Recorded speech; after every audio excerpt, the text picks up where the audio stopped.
Alright, I was going to say a little something about keeping dogs. I hog hunt and I got a few dogs. I've had dogs for all my life, and this is about as cheap and easy as a setup as I could come up with. I work away, so I'm gone a lot, and my wife and kids have to take care of the dogs for me.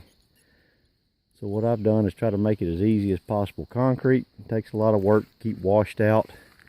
I do dirt. I put a chain here at the front of each dog pen that I have. These dog pens are 16 by 16. They're 4x4 posts with cattle panels and treated boards around the side. And then I lay down some cattle panel on the ground around the perimeter of the fence. And every so often, I'll come in here with a tiller and till them out. I'll till the ground up and rake it back out smooth, and it's got gravel mixed in with the dirt here so it drains a little better. So I got the gates at Home Depot, and this has worked out pretty good so far. And when I want to work on the dog pen or just let the dogs out and let them lay in the fresh grass, I'll hook them to their chain right here at the gate and just let them lay out here. They like to lay out here in the grass. Dogs need a little grass. They need a little room. Like I said, each dog has a 16 by 16, and if you're able to let your dogs out more than I am, you know, that's fine. But I try to let these dogs off while I'm home as much as I can, hunt them as much as I can. But you know, still they need a little room, a little something different. They get bored. Right now I've got 4 of these kennels, and they are all full, and I got some on chains. And what I do is I start my puppies out on a chain. I like to put them on a chain and let them, teaches them how to be leash bro. No, you don't have to fight with him. You just hook him on a chain, give him a few days, and that dog will walk anywhere you want to walk. You know, and I do these horse feed buckets work real well.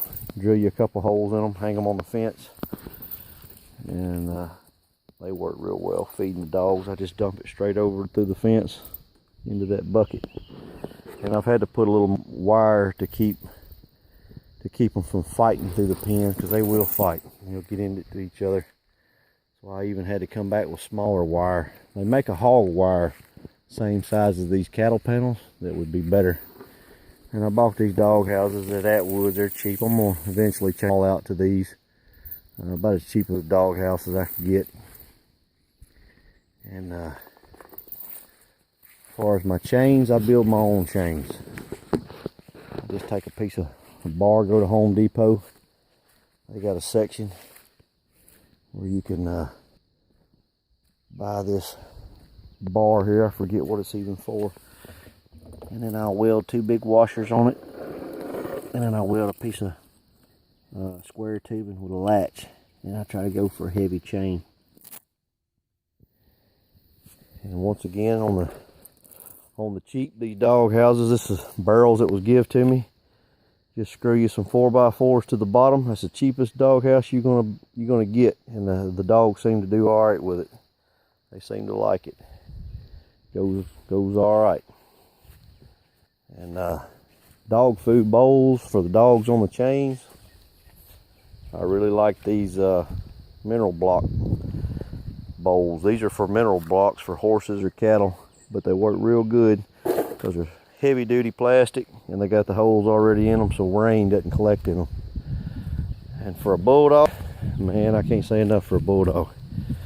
You got to really hook him up. Ain't nothing worse than a running loose bulldog, because he wants to whoop everything in the neighborhood. This little dog, and that's grease on his ears. I keep the flies off of him with that grease on his ears. These are heavy duty chains. You can see that's shackles and an extra swivel.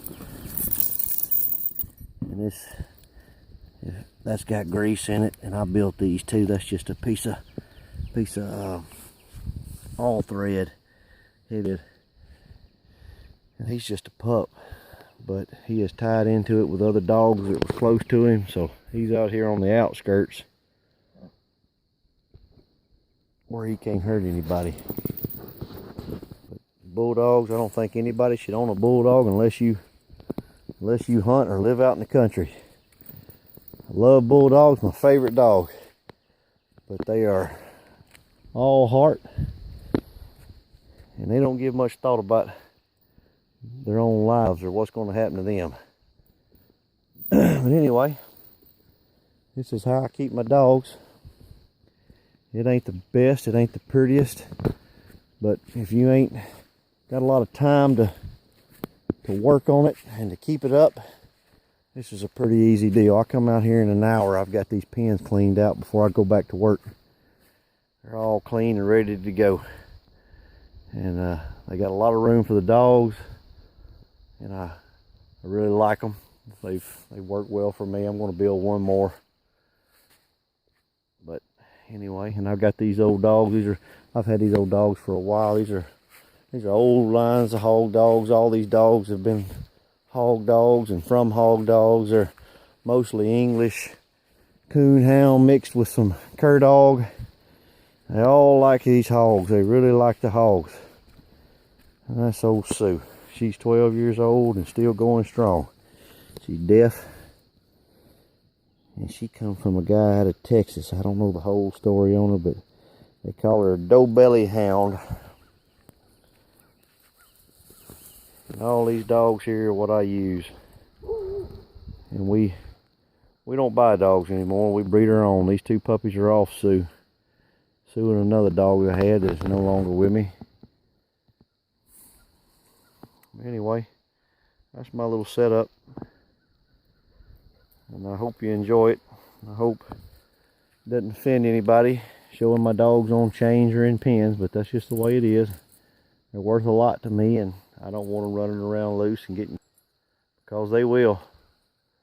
And I live way out in the country, but they'll get miles. If one gets out, I've had to pick them up miles from here. Anyway, that's the wrap. We'll talk to you later.